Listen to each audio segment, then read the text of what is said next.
2003년에 박찬욱 감독이 질투는 나의 힘이라는 영화를 만들었습니다. 그래가지고 상도 몇 개 받았는데 혹시 보셨습니까? 안 보신 분은 나중에 심심풀이로 한번 보십시오. 그런데 이 질투는 나의 힘, 이 영화 제목이 사실은 그보다 훨씬 전에 1989년에 발간된 기형도 시인의 그 입속의 검은 잎이라는 시집 안에 질투는 나의 힘이라는 시가 있습니다. 그 시 제목에서 따왔는지는 제가 박 감독한테 안 물어봐서 모르지만 아마도 어떤 식으로든 영향을 받았을 것입니다. 이 질투는 나의 힘을 영어로 뭐로 번역했냐면 Jealousy is my middle name, 그렇게 번역이 되어 있습니다. 여러분들 미국의 시민권 딸 때 middle name 이거 적죠. 근데 my middle name이라는 것은 내 이름의 중간 이름을 뜻하기도 하지만 장점이 되는 성격이나 품성을 middle name이라고 합니다. 그래서 Jealousy is my middle name 이런 식으로 영어로 번역을 했습니다. 시도 여러분들 나중에 찬찬히 집에 가셔서 설교 업로드 되었을 때 한번 읽어보십시오. 맨 나중에 제가 몇 구절만 인용을 할 것입니다.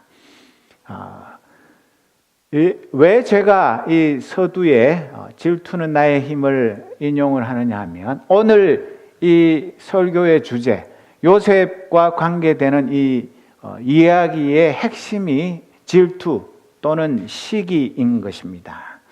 우리 인생에 크고 작은 수많은 시기와 질투가 있어서 이 밋밋하고 자칫하면 재미없는 인생에 양념도 되고 또 슬픔도 있고 기쁨도 있고 또 뜻하지 않은 그런 어려운 일들, 비극들도 생기는 것입니다.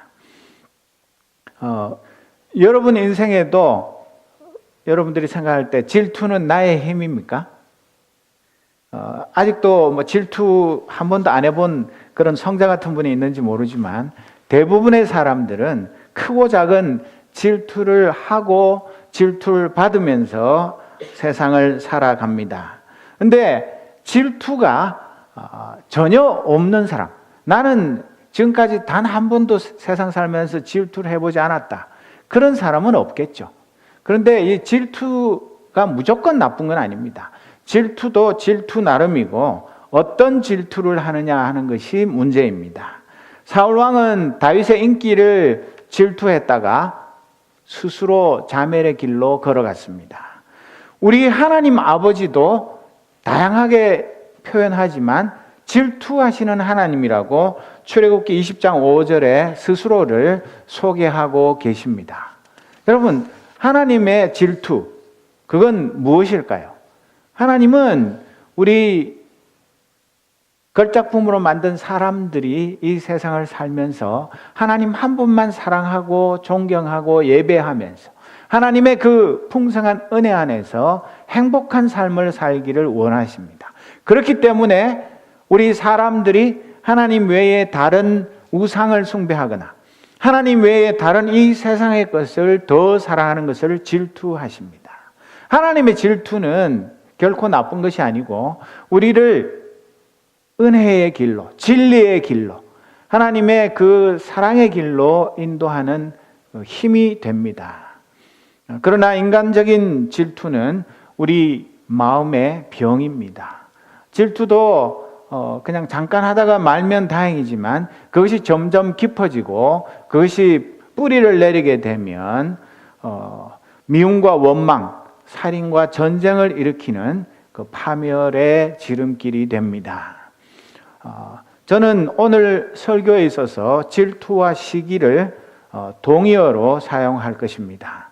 오늘 본문 7장 9절 앞부분에 보면 뭐라고 기록이 되어 있습니까?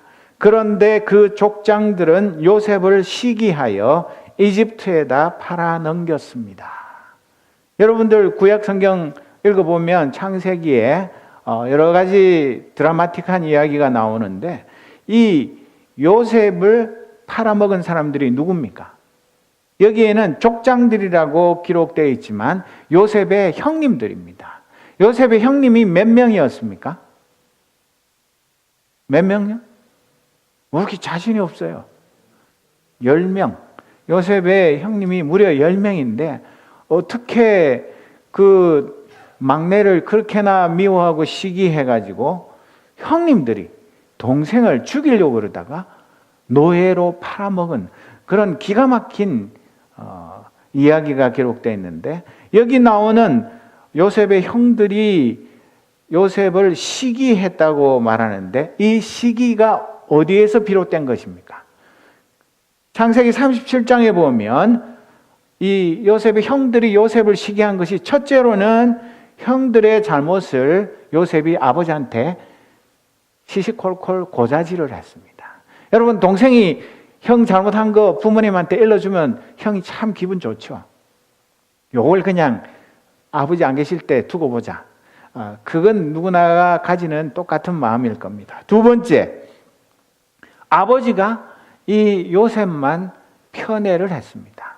웬만큼 했으면 그냥 그 막내니까 이해를 할 텐데 좀 심하게 편애를 해서 요셉에게만 채색 옷을 입혔습니다. 아주 비싸고 고급스러운 왕궁의 왕자들이나 입을 만한 그런 옷을 다른 형들은 안 입히고 요셉에게만 입히고, 요셉은 그냥 오냐 오냐 하면서 금이야 옥이야 그렇게 길렀습니다.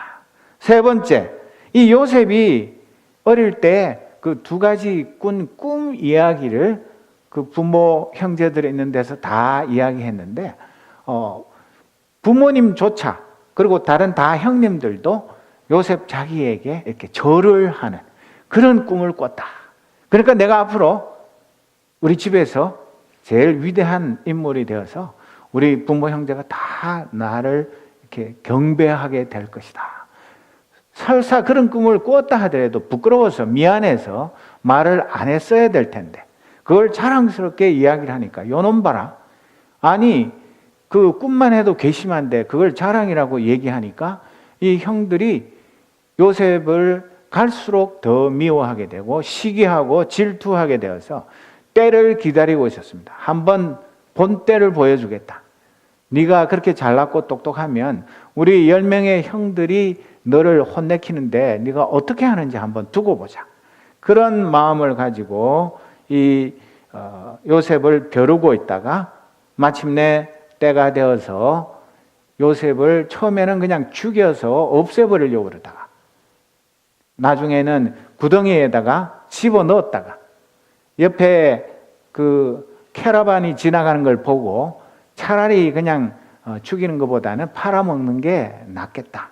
그래서 죽든 말든 그거는 자기 운명에 달린 거고, 그래서 자기 동생을 노예로 팔아먹는 이런 기가 막힌 일들이 벌어졌습니다.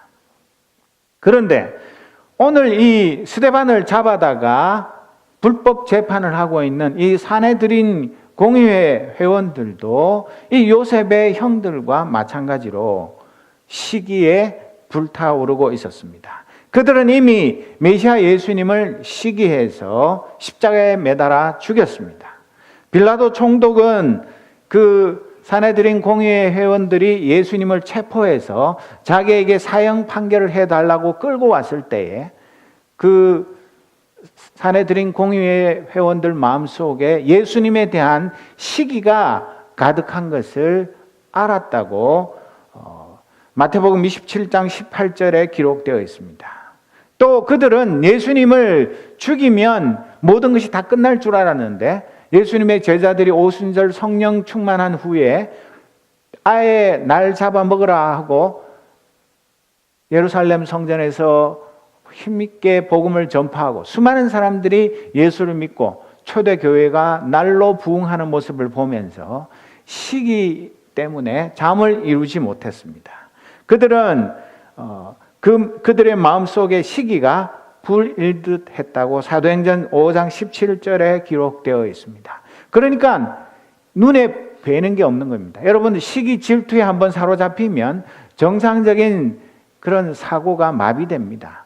그래서 오로지 그 시기의 대상자를 죽이든지 거꾸로 떨어서 없애야지만 그 시기에 불이 꺼지게 되어 있습니다. 시기는 사람의 이성을 마비시키는데 아가페 사랑은 고린도전서 13장 4절에 있는 말씀처럼 참된 사랑은 시기하지 않습니다. 시기하는 사랑은 그 사랑이 가짜라는 것을 스스로 증명하는 것입니다. 그런데 대부분의 우리 이 육체의 욕심을 따라 사는 삶 속에는 누구나 할 것 없이 이 시기를 하면서 살아가게 되어 있습니다. 질투는 나 자신과 가정과 교회, 사회와 국가를 파괴하는 파멸의 불꽃이 되는 것입니다. 이 요셉의 삶을 보십시오.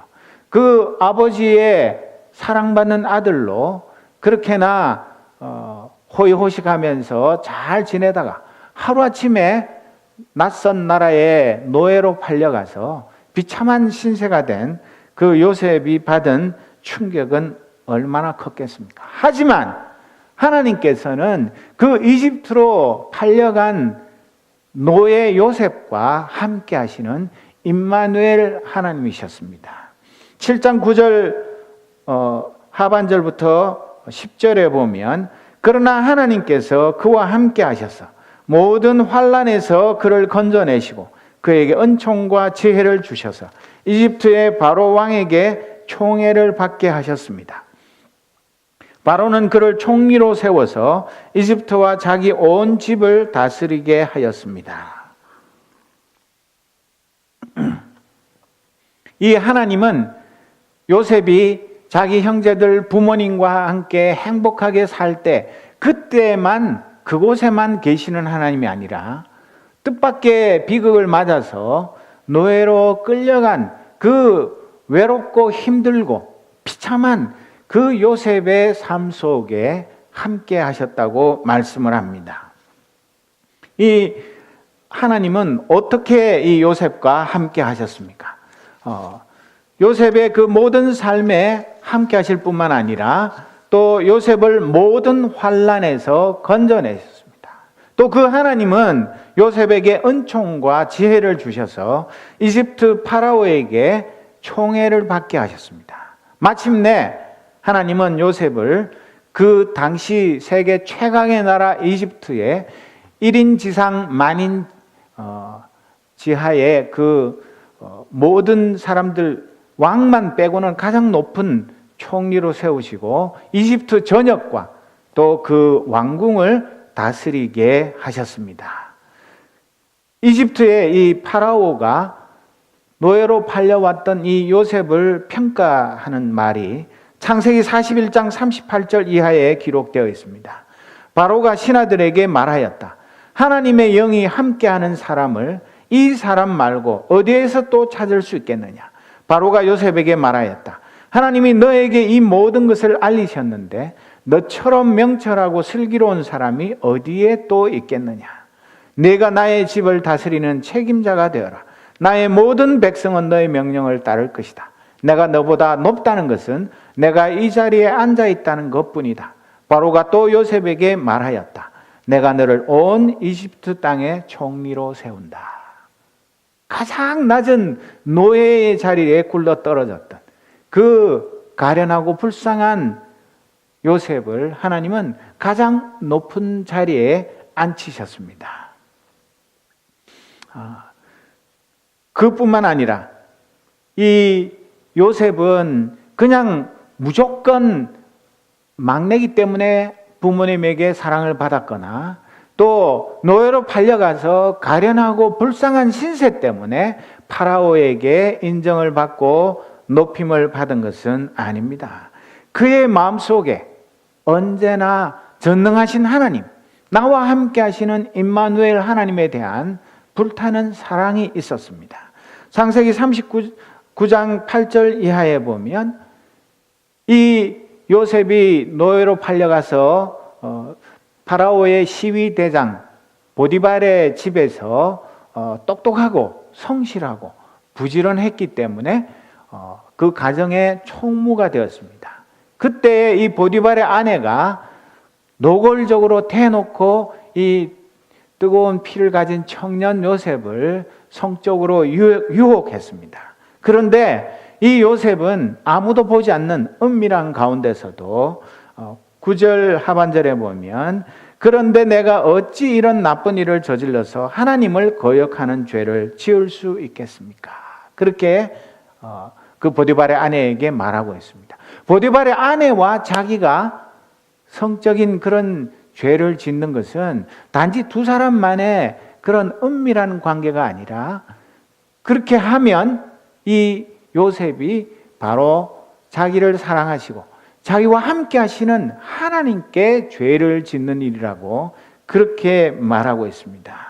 아무도 보지 않는 은밀한 가운데도 전지전능하신 하나님 앞에서 올바른 삶을 살았기 때문에 하나님께서 그 요셉을 사랑하셨고 그 요셉을 높이신 것입니다. 또 이 요셉은 창세기 45장 7절 이하에 보면 하나님이 나를 형님들보다 앞서서 보내신 것은 하나님이 크나큰 구원을 베푸셔서 형님들의 목숨을 지켜주시려는 것이고 또 형님들의 자손을 이 세상에 살아남게 하시려는 것입니다. 그러므로 실제로 나를 이리로 보낸 것은 형님들이 아니라 하나님이십니다. 하나님이 나를 이리로 보내셔서 바로의 아버지가 되게 하시고 바로의 온 집안의 최고의 어른이 되게 하시고 이집트 온 땅의 통치자로 세우신 것입니다. 그렇게 말하고 있습니다.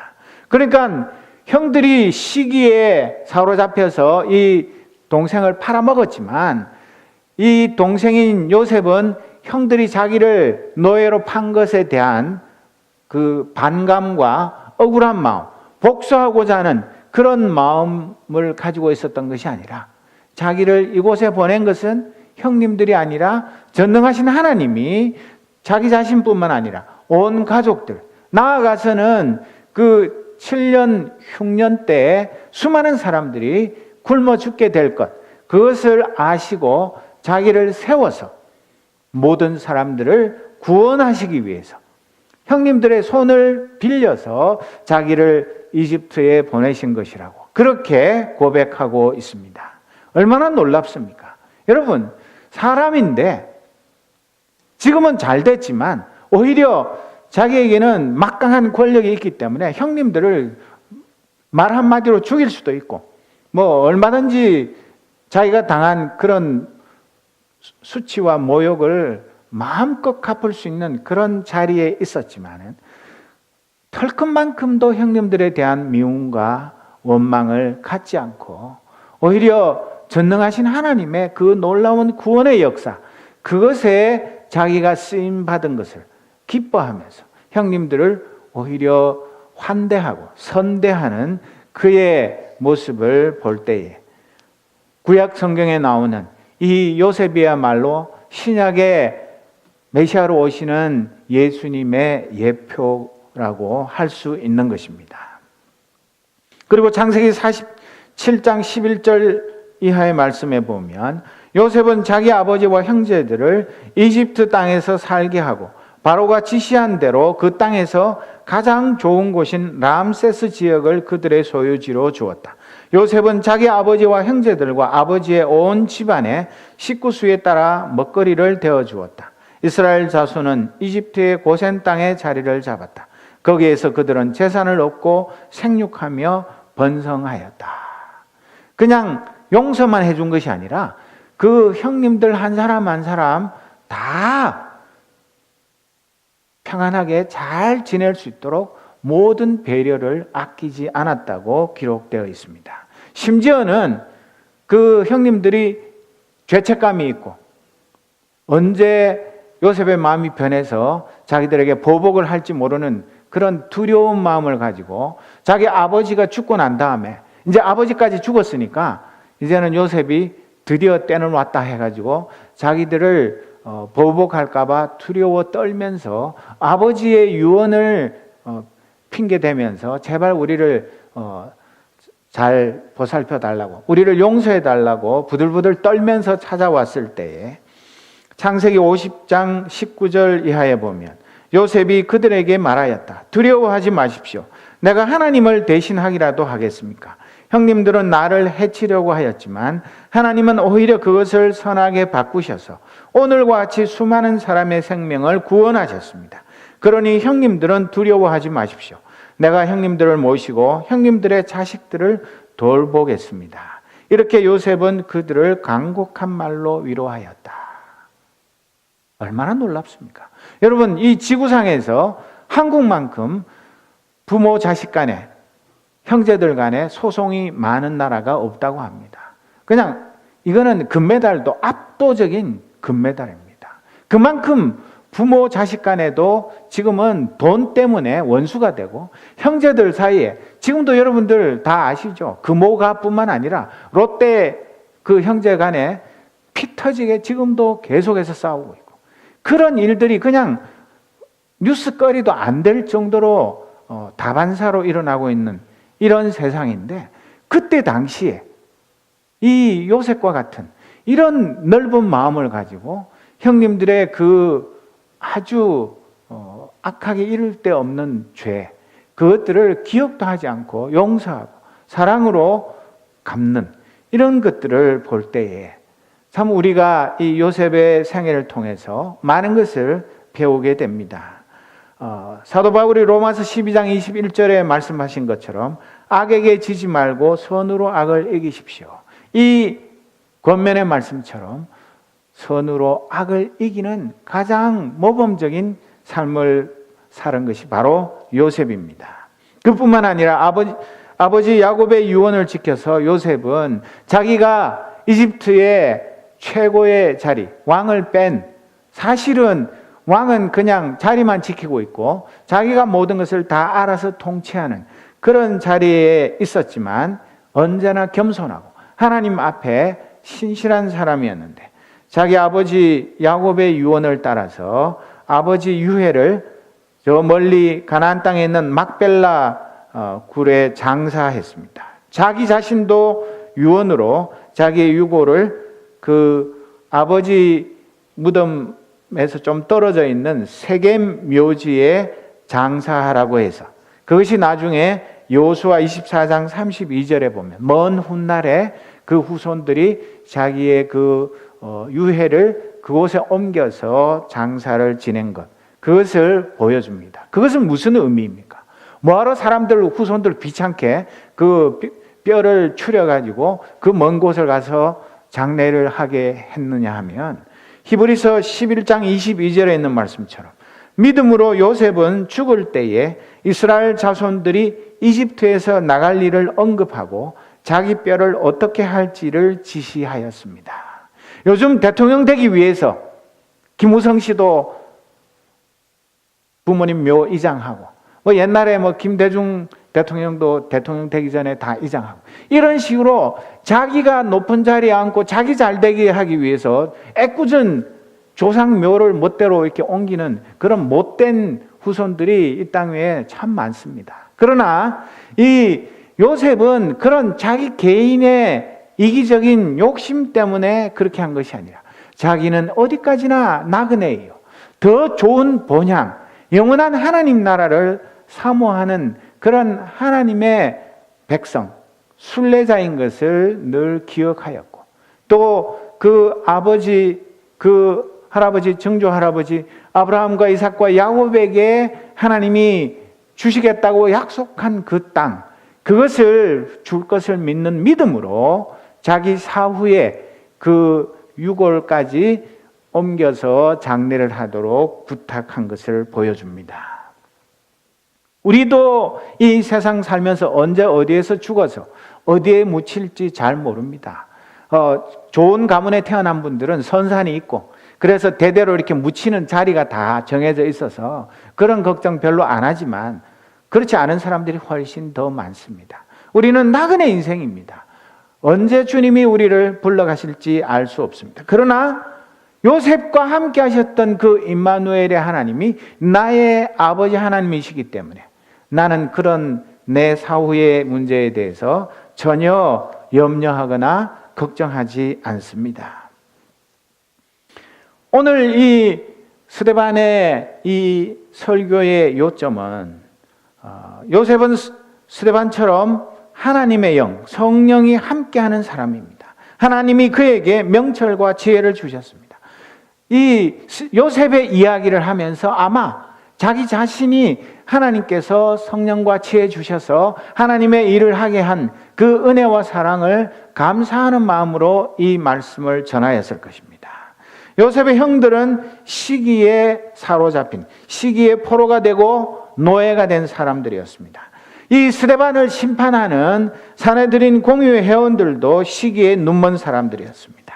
그래서 이 스데반은 이 설교의 막바지에 가서 사도행전 7장 51절에 목이 곧고 마음과 귀에 할례를 받지 못한 사람들이여, 당신들은 언제나 성령을 거역하고 있습니다. 당신네 조상들이 한 그대로 당신들도 하고 있습니다. 그렇게 그들에게 자신들의 참모습을 깨달으라고 호소하고 있습니다. 그 사내들인 공의회 회원들은 자기들이 생각할 때는 그 당대에 가장 하나님을 잘 섬기는, 하나님을 경외하는 그런 거룩한 백성들이라고 착각하고 있었습니다. 그러나 성령께서 그들의 영의 눈을 밝혀주면 그들이 얼마나 헐벗고 굶주리고 가난하고 비참한 그런 모습인지를 알게 될 것입니다. 그들은 자기들이 이 이단의 괴수인 예수님을 따르는 스데반을 잡아다가 재판하고 돌로 쳐 죽이는 것이 하나님의 뜻을 이루는 것이라고 생각하겠지만 그것이 얼마나 무서운 죄인지를 전혀 깨닫지 못하면서 지금 이런 엉터리 재판을 하고 있는 것, 그것을 이 스데반은 아브라함의 이야기, 요셉의 이야기를 통해서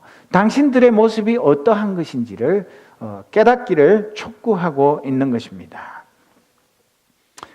그리고 그 요셉의 형들이 그렇게 형편없는 짓을 했던 거, 그런 것이 옛날에 있었던 이야기가 아니라 오늘 여러분들이 하는 일이 바로 이 요셉의 형들과 똑같은 일이라는 것, 그것을 깨달아 알라고 호소하고 있습니다. 그냥 좋게 말로 해서 그들의 마음이 변화되지 않기 때문에 자기의 목숨을 이 일을 위해서 버리는 것입니다. 여러분, 내 마음속에는 그 요셉의 형들과 같이 이 사내들인 공의회 회원들과 같은 그런 시기와 질투는 없습니까? 우리 흔히 하는 말로 사촌이 땅을 사면 배가 아프다. 그런데 요새는 사촌이 땅 안 사고 아무것도 안 해도 그냥 배가 아픕니다. 남 잘 되는 꼴을 못 봅니다. 어디 누가 잘 됐다, 상도 받고 뭐 또 했다. 왜 내가 받아야 될 상 누가 훔쳐간 것 같은 그런 괘씸한 마음, 시기하는 마음, 질투하는 마음 때문에 마음이 불편합니다. 이게 세상에 하나님을 알지 못하는 사람들만 그런 것이 아니라 교회 안에서조차 어느 교회가 부흥하고 성장하고 많은 은혜가 임한다. 그러면 얼마나 가는가 두고 보자.